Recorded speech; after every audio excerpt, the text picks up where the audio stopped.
I'll be talking about structures passing between the pharyngeal constrictors. First, I will give you an orientation of what's happening. I cannot copy an image from a textbook or an internet because of the copyright, so I tried to draw what I could. If if possible, try to open a textbook and follow as I'm speaking along, so that should make sense. This is your maxilla and this is the mandible. So we've cut the mandible to see what's going on the inside.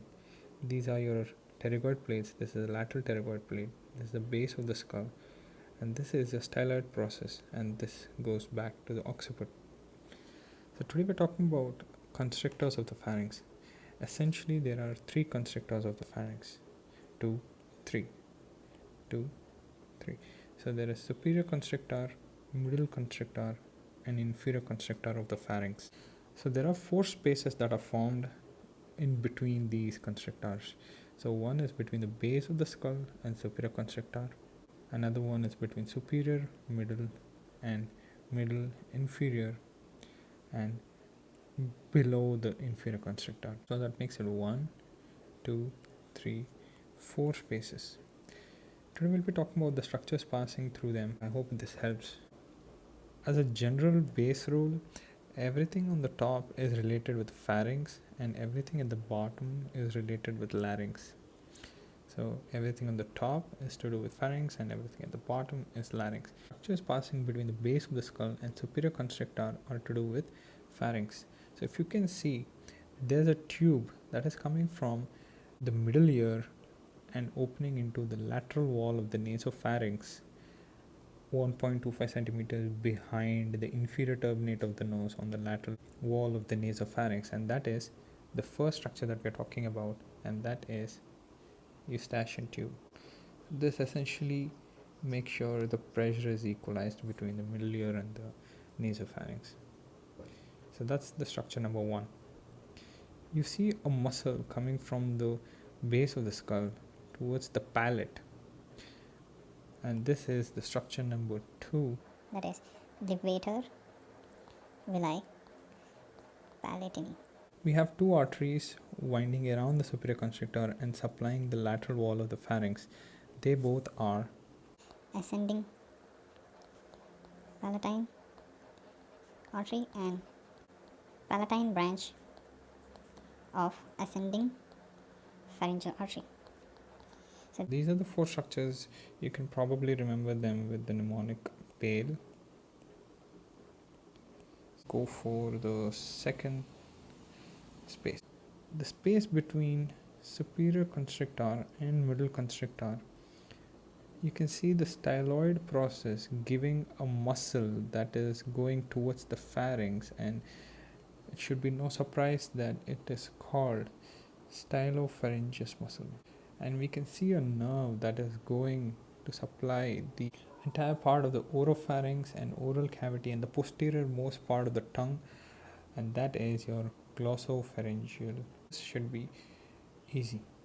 So this was the space between superior constrictor and middle constrictor. This was all to do about pharynx and palate. Now, talking about the space between middle constrictor and inferior constrictor is at the top. It should be no surprise that these are superior laryngeal vessels. So common sense will tell you that below the inferior constrictor are inferior laryngeal vessels. So I'll tell you about the nerves. Is that the vagus nerve gives off a branch called superior laryngeal nerve. This divides into internal laryngeal and external laryngeal at the top. So internal laryngeal essentially supplies the sensory or carries sensory innervation from the mucosa of larynx above the vocal cords,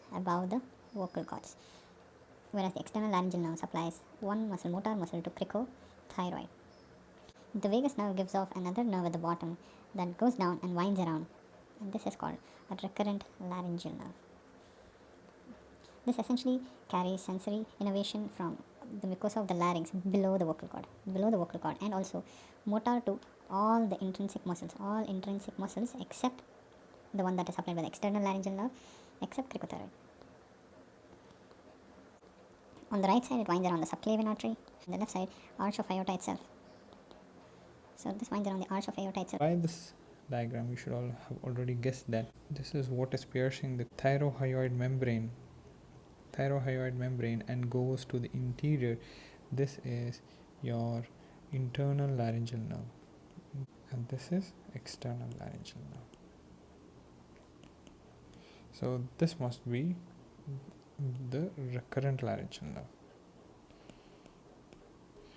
So I'll just erase it all and quickly try to summarize. So we'll start from the bottom up. The space below the inferior constrictor is structures passing our recurrent laryngeal nerve and inferior laryngeal vessels, the artery and the vein. So that is the space below the inferior constrictor.